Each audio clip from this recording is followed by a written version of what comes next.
Want to open your Bibles to the book of Ecclesiastes for those who are visiting with us. We just started this a couple weeks ago and talking about Solomon, the author of the book. We looked at the first 11 verses of the book last week, and we're going for the gusto today. I'm going to try to get through chapter 2 because it all goes together, and I don't know how to break it up. And it's important for us to get it all together to understand it in its proper context. We are trying to answer Solomon's question that he asked in chapter 1 and verse 3. He says, "What advantage does man have in all his work which he does under the sun?" And if you weren't here last week, we made a mention of this phrase, under the sun. It's important to understand. If we don't understand this phrase, we don't get the book. And we especially won't get what we're talking about today. The phrase under the sun means a view of a secular perspective, simply man's view, without God. In fact, one exercise that I went through this week as I was studying is I substituted the words "without God" wherever "under the sun" was, and it tended to work really well in the study, at least up to where we're going today. And so it helps you understand more where Solomon's coming from. He's not looking at the world from a position of God being above and ruling his life. He's giving us a position of this is what life looks like without God. And he's trying to find out what's the meaning of life. What advantage is there? Why are we here? Right? And so we have to understand the phrase under the sun as meaning without God. Now, Solomon is going to conduct a series of experiments. And he's going to do so with all of his vast resources. No doubt Solomon had more resources than you and I at his disposal as far as money goes and what he could command and what he could do.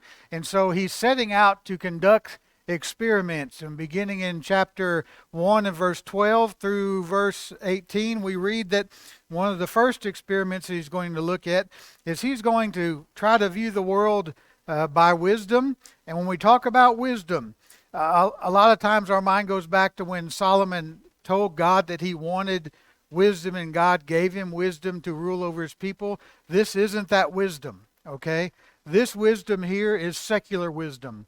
It's human wisdom. It's looking at life from the perspective of man's wisdom, not God's wisdom. And so he says, "I, the preacher, have been king over Israel and Jerusalem. I set my mind." That phrase means I'm determined and I'm going to conduct these experiments, okay? I set my mind to seek and explore by wisdom concerning all that's been done under heaven. This phrase under heaven is really going to be the same, in the same vein as the idea of being under the sun. And he uses the phrase a couple of times in our text this morning.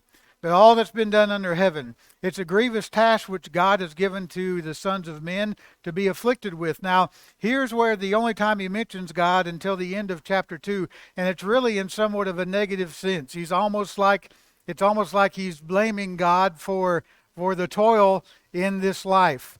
And so he says, "I've seen all the works which have been done under the sun, and behold, all is vanity and striving after wind." So he ends it with a proverb. There's 3 proverbs in our text this morning. Verse 15, verse 18, and then went over again in chapter 2 and verse 14. You might make note of those. And so these proverbs act as a summary of the few verses or the section before it. And what he says in this section is, what is crooked cannot be straightened, what's lacking cannot be counted. Why did he put that there, and how do we understand the meaning of it? And so as he takes a look at the world through secular wisdom, and he closes with this proverb, and he says, what's crooked can't be straightened. Think about the world in which you and I live in. Think about it being indeed a fallen world, one that's plagued by sin. Look around you and see all of the trouble that this world has. We see the death, the disease, the turmoil, the injustices, and boy, Solomon's going to talk about injustice later on, and we're going to look at it, and it's not necessarily going to be a popular view of the way the world views justice right now, but we see all of these things here. And we're looking at a world that is indeed crooked. You ever asked yourself, why is it the tornado goes down the street and runs into the trailer park but doesn't hit the neighborhood across the street? Right? You ever ask why it is that some of your relatives got cancer who have never had it before, but you go through life with relatively safely without any difficulties? Why is it that these things happen? Well, we live in a fallen world, and we need to understand that that's what he's saying here. When you look at a crooked world, crooked in the sense that it's fallen, we're not going to straighten that out, right? We can't make it straight, and this is what's called a synonymous parallelism in the Hebrew language. He says the same thing twice, basically. And notice what he says at the latter part. What's lacking cannot be counted. You know, about the only person that can make a deficit sound positive is a politician, right? But the fact of the matter is that don't work in our house, does it? And the fact of the matter is if you don't have it, you can't count it. We say it how? Don't count your chickens before they hatch. My parents told me that. I didn't listen. I tell my children that. For some reason, they don't listen. We still do it, though, right? But the fact of the matter is you can't count it. And so why is he saying this here in connection with wisdom? Because it's the same with wisdom that seeks to make sense out of everything under the sun. You're looking at everything under the sun without God in it, and you're trying to make sense of the world in which we live and add it all up. You can't make sense out of it. That's the point, right? And so he views it by secular wisdom. That doesn't work. Then what he's going to do is he's going to take a look at just wisdom itself, okay? So he takes a look at wisdom itself, secular wisdom. He says to himself, verse 16, I've magnified and increased wisdom more than all who were over Jerusalem before me, and my mind has observed a wealth of wisdom and knowledge. I set my mind to know wisdom, to know madness and folly. I realize this also is striving after wind. Gives another parable here, or a proverb rather. Because in much wisdom there is much grief, and increasing knowledge results in increasing pain. And so when he talks about looking at wisdom in and of itself, think about the time in which you and I live. And I don't think it's difficult to see the application here. We live at a time where we have access to unprecedented knowledge, right? I mean, we have more information today than we've ever had in the history of the world. Can you imagine if Solomon was alive and we walked up and pulled the smartphone out of our pocket and said, hey, take a look at this, right? The amount of knowledge at our fingertips. How we can know even this book at our fingertips. But look at the world around us. We've got more access to information, more access to knowledge. We can know about all these things, but let me ask you this. Is our world happy? Are we living this utopian lifestyle because we have all of this at our fingertips? No. We're more depressed. We're more anxious. We're more of a wreck than we ever have been, right? That's the idea that Solomon's trying to get across here. I'm looking at secular wisdom, at least wisdom from the human standpoint, and when it's all said and done with, all it does is do this. It brings me grief, and it brings me pain. Let me ask you this. Do you know some things that you wish you didn't know? I do. You can't unsee some things. You can't unknow some things, right? And Solomon's trying to get that across. If you're looking at it from a worldly standpoint, you look at all of it, it's just, you're going to add to your grief and your pain. That's what you're doing. So he moves from wisdom to chapter 2, where he's going to try another experiment. And this is where most of us find ourselves, I think, a lot of times. He's going to move into the area of pleasure. And he says, I said to myself, come now, I will test you with pleasure. So enjoy yourself. Behold, it too was futility. But in the next 10 verses, he tells us all the ways that he tried to experiment and find meaning with pleasure. How'd he do it? Well, he said, I said of laughter, it's madness, and of pleasure, what does it accomplish? So, as far as you and I are concerned, comedy, if you will, do we try to find a break in things by by comedy and laughter? Sure we do, right? He said, no, that didn't work for me. He goes on, I explored with my mind how to stimulate my body with wine while my mind was guiding me wisely, and how to take hold of folly until I could see what good there is for the sons of men to do under heaven the few years of their lives. Now, when he talks about wine here and stimulating his body, understand this, that Solomon's not saying, I got drunk. I got blitzed. That's not what he's doing. What he's trying to say is that I'm looking at the viewpoint of man by having a few drinks and still keeping my senses intact, if you will, right? I don't know any other way to say it except the way we might say it today. Maybe at your age, wherever it is, you may have a different way to say it. But basically, he got a good buzz on, okay, where he could think straight and his earthly wisdom could still be intact, and he could view life with this way, okay? So he stimulated himself with wine. We find out, of course, just like comedy didn't work, that didn't work for him at all. So what else is he going to do? Well, he's going to do like a lot of us do. He says, all right, here's what I'm going to do. I'm going to get to work. I'm going to work more. I'm going to build something. I'm going to make something big, something worthwhile. And so he says, I enlarged my works. I built houses for myself. I planted vineyards for myself. I made gardens and parks for myself, and I planted in them all kinds of fruit trees. I'd made ponds of water for myself from which to irrigate a forest of growing trees. And so, man, he set out to build all these things. What does it sound like to you? I read one author, and I think he hit it right. Solomon built his own paradise, didn't he? Yeah. I got it all. I got the buildings I want. I got the trees and the fruit trees, and I have my own Edenic paradise right here in front of me. I got to work. And the way I understand this is that we're not talking about Solomon just having other people do this for him. He actually was involved in the process. He swung a hammer. He moved the stones. He helped plant trees.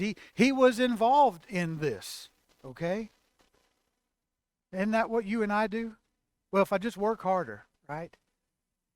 I got my nice slice of heaven, and I'm going to continue to fix that up, and I'm going to make my dwelling place where I live. I'm going to fix it up, and I'm going to make it my own little paradise at home. If I could just do that, then maybe I'll find some purpose and meaning. Solomon says no in a minute.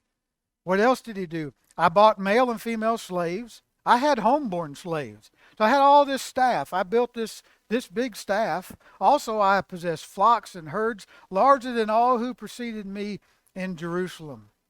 I brought in livestock. How'd that work? Well, not so good. Also, notice what he did. See if this sounds like today. I collected for myself silver and gold and the treasure of kings and provinces. I provided for myself male and female singers and the pleasures of men, many concubines. What's he saying there in verse number 8? He's saying, here's what I did. I tried to make my bank accounts fat. I tried to look and make myself look at art and appreciate art. And I involved myself, we want to protect our young ears, in promiscuity. Right? Money, art, promiscuity. Do we do that today? That's a dumb question. We know we do. Looking for purpose, going from one thing to the next, trying to find meaning in life. This is what Solomon did. This is how he was trying to find the meaning of life in pleasure. All of these things: comedy, work, livestock, staff, money, art, promiscuity. What happened? Well, verse 9, I became great and increased more than all who preceded me in Jerusalem. My wisdom also stood by me. Understand again, this is earthly wisdom, secular wisdom. And so, all that my eyes desired, I didn't refuse them. I didn't withhold my heart from any pleasure. For my heart was pleased because of all my labor, and this was my reward for all my labor. Now, if we stopped right there, we might say, hey, Solomon found some joy here, didn't he? He was pleased in his labor. What he's saying is, when I was involved in the process, when I was actually toiling, when I was actually working, I found some satisfaction in the process itself. But when I was done, go if you will to verse 11, then I considered all my activities, right? He steps back to look at all the things we just read about in these 10 verses. I considered all my activities which my hands had done, and the labor which I had exerted, and behold, all was vanity and striving after wind. There was no profit under the sun. He did all of these things from the secular perspective. And while he may have found some joy in the actual process of it, in the end, he looked at it all. He looked at the buildings. He looked at the forest and the ponds and his slaves and all of the women. All the vapor, all striving after wind. In fact, one of the phrases used here that's translated striving after wind is it's a vapor and herding the wind. Like you would herd cattle. Obviously not something that can be done. Pleasure. He looked just like so many today look without God, trying to find purpose and meaning, and it simply is not there without God. Well, we move into this next section, and he's going to take a run again at wisdom. And this time he's going to look at wisdom a little bit differently than he did before. You notice in verse 12, he said, so I turned to consider wisdom, madness, and folly. Well, we read that back in chapter 1 and verse 17. Okay? In my Bible, I wrote in verse 117, 1.0, and here it's 2.0. He's going to make sure he puts it all to the test. So he's going to take another run at it, and he looks at wisdom, madness, and folly. For what will the man do who will come after the king except what has already been done? What's going to happen after I leave? Is he going to do anything else? And he says, I saw that wisdom excels folly as light excels darkness. And then he gives us another proverb. The wise man's eyes are in his head, but the fool walks in darkness. Well, if we stopped right there, we can understand Solomon saying this, that there is some value to wisdom, isn't there? Or earthly wisdom over the person who lives on the earth that lives foolishly. And we can see that from a practical standpoint, can't we? Usually someone who lives wisely may handle their money a little better, or they don't put themselves in situations where they're going to be in harm's way, where the fool just may do that kind of thing. But he doesn't stop there, and he continues to show as far as this contrast. Notice at the end of verse 14, and yet I know that one fate befalls them both. Then I said to myself, as is the fate of the fool, it will also befall me. Why then have I been extremely wise? So I said to myself, this too is vanity. And so why have I bothered? Why have I bothered trying to be careful and wise in this life when I know at the end we're both going to die? Why have I bothered? That's a waste of time. But perhaps because he's been wise, maybe there's going to be some legacy afterwards that the fool won't have. But he says, verse 16, there's no lasting remembrance of the wise man as with the fool. So guess what? No. That idea of legacy is shot in the foot, inasmuch as in the coming days all will be forgotten. How the wise man and the fool die alike. You see the despair? You hear the despair in his voice? In fact, what's the result of when he puts this to the test of comparing earthly wisdom to earthly foolishness? The result is verse 17, so I hated life. Well, you can't get more clear than that, can you? I hated life, for the work which had been done under the sun was grievous to me, because everything is futility and striving after wind. All these ways in which I sought to bring meaning to life, everything that I've examined and put it all out in front of me, in the end, I'm going to die just like the fool is, and there's not going to be any remembrance of either one of us. So I hated life. And certainly you would, wouldn't you? Do you know people that hate life? Yeah. Have you ever been at a point where you had lived your life where you get so wrapped up in you solving your problems that you forget about God, and you yourself say, I really hate life right now? I have. I have. And this is what Solomon's saying. When it's all said and done with, and I look at it, I hate life. Well, he goes on. And he tells us some more about how he's wasted his time in life. Verse 18, and he talks about work, and he says, I hated all the fruit of my labor. Everything we read about that he did up there in verses 1 through 11. I hated all of that for which I labored under the sun. For I must leave it to the man who will come after me. And who knows whether he will be a wise man or a fool. Yet he'll have control over all the fruit of my labor, for which I've labored, by acting wisely under the sun. This too is vanity. Therefore, notice what he says, I completely despaired of all the fruit of my labor for which I'd labored under the sun. When there is a man who has labored with wisdom, knowledge, and skill, then he gives his legacy to the one who's not labored with them. This too is vanity and a great evil. For what does a man get in all his labor and in his striving with which he labors under the sun? Because all his days his task is painful and grievous. Even at night his mind doesn't rest. This too is vanity. What's he saying? I have built this paradise. I have built this kingdom. I have more wisdom than anyone who's going to come before me or after me. I got it all. But when I draw my last breath, where's it going? Who's getting it? It could go right into the hands of a fool. Why in the world have I bothered trying to do all this knowing that's going to happen? Right? Let's bring it 3,500 years current. And let's ask ourselves the question. We work hard. Our society says you want to save for retirement, right? By the way, retirement is a foreign concept in the scriptures.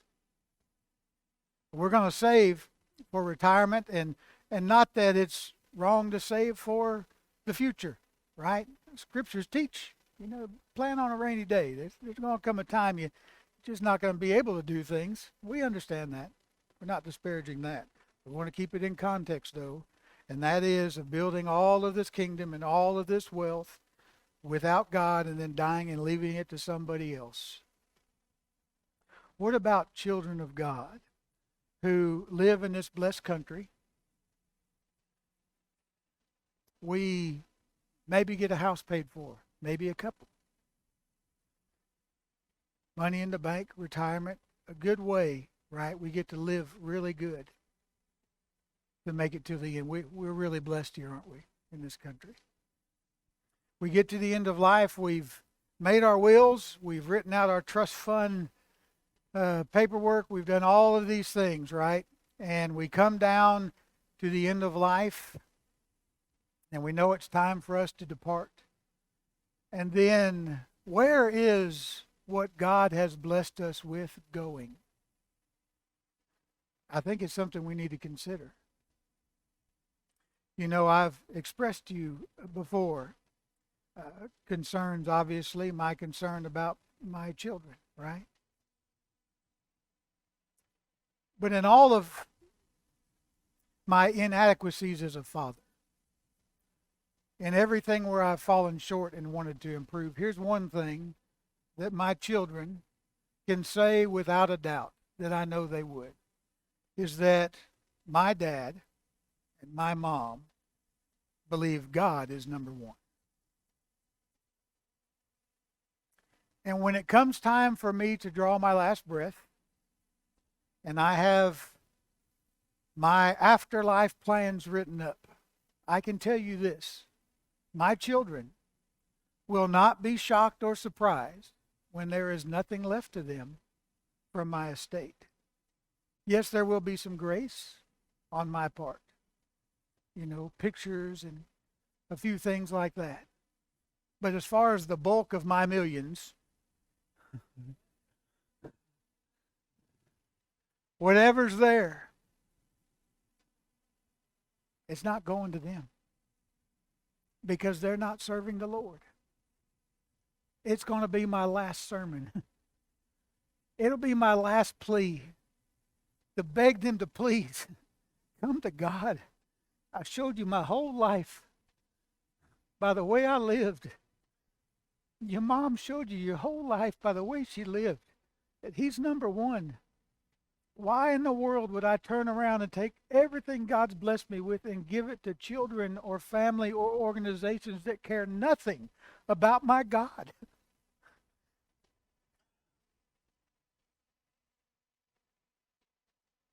What happened to Solomon? You remember? It wasn't even weeks after Solomon died that 80% of his kingdom gone. Not there anymore, because his son Rehoboam was a fool. And so without God building all of this, amassing all of this, you can understand what Solomon says when he says in verse 22, what does a man get in all of his striving and labor which he labors under the sun, because all his days painful and grievous.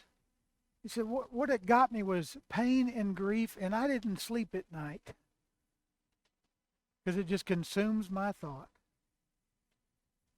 We've been there before, haven't we? Bring God in. Let God show you the right way to live. You sleep at night then, right? And so all of these things that Solomon says, we see the wreck that is there with everything that he's done. And we finally get to the end of chapter 2, and we get to see the light. We get to see the answer. He says here, there's nothing better for a man than to eat and drink and tell himself that his labor is good. This also I have seen that is from the hand of God. For who can eat and who can have enjoyment without Him? You know, when God created this world and He put Adam and Eve in the garden, He gave them a job, didn't He? You need to till the ground and you need to take care of it. It gave them a sense of purpose, a sense of accomplishment. Work will do that. Right? And so Solomon is telling us this. Look, with God in the picture, with God in your life, and God as the ruler of your life, we should do this as Christians. Enjoy your work. Understand, when he talks about pleasure, and he's talking about eating and drinking, which is a metaphor really for life and all the things that God provides. What he's saying to us here in these last couple of verses of chapter 2 is this. Enjoy life. Life is a gift from God. When you have to get up tomorrow morning to go to work, don't do it with drudgery. Say, thank God Almighty, I get to go to work. And I get to provide for my family. And when I go and I'm surrounded by other people, I get to be a light in the midst of a dark group of people. I get to eat and drink and all my provisions are taken care of. Thank God Almighty, I have today. We need not also fall in for what our society has said, and that is, you know, you go to work, you hate every day of your life, but you're saving for the time you can retire, and then you can enjoy life. Look, that's not the picture. That's not the picture that Solomon gets across or God gets across. God says every day's a gift. And He provides everything that we need. In fact, if you're like me, you recognize, man, I surpassed needs long, long, long ago. I live in abundance. I am a rich man, and I know it. Thank God for today. I'm not going to plan, or I'm not going to wish away my life and live in misery now for a future that I don't know if it's going to be there or not. I can live for today. I can thank God for today. I can be happy today. I can praise him today. I can serve him today. That's what Solomon's getting across to us at the end of chapter 2. So he says, for a person who is good in his sight, he's given wisdom and knowledge and joy. That's you and me, right? We're living a faithful Christian life. We're following God. He's taking care of us. We're getting the right kind of wisdom, biblical wisdom. We want to get the right kind of knowledge, biblical knowledge that helps improve the kingdom and serve the kingdom, right? He's going to give it to us. Not only does he do that, he gives us joy as well. And then he gives a contrast. But to the sinner, he's given the task of gathering and collecting so that he may give to one who is good in God's sight. And so, thinking back on earlier within the chapter, those people who build up their kingdoms and have all their wealth, and they get down to the end and they leave it to people who don't matter, God says, don't worry about it. I'll make sure it gets in the right hands. It's all mine anyway, right? But that person will have to answer for it. All is vanity when we live a life under the sun, when we live a life without God, but with God. Praise God Almighty that we have wisdom and knowledge and joy and pleasure and enjoyment. God's not a downer, right? As the world views him, he wants us to be happy.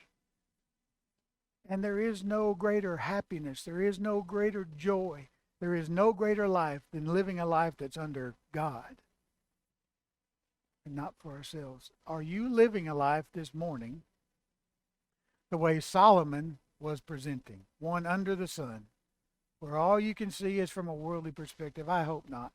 It's a miserable existence. Solomon says you don't have to.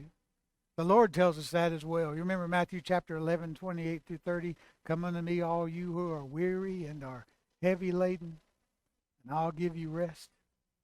Right? He says, take my yoke upon you and learn of me, for I am meek and lowly in heart, and you will find rest to your souls. Look, live a life for Jesus. And all of the things that we're surrounded by, we can thank God for every day. We can use to his glory and be the stewards that he wants us to, and live a fulfilled life now and a promised life later on. I hope it is the case. If you need to respond to the invitation, that you'll let us know. We'll meet you in the back afterwards, pray with you, pray for you. If you need to obey the gospel and you want to change the way you view life, to view it properly through this book, let us know. We want to help you. If you would, why don't we stand right now as Steve leads us in this song of encouragement.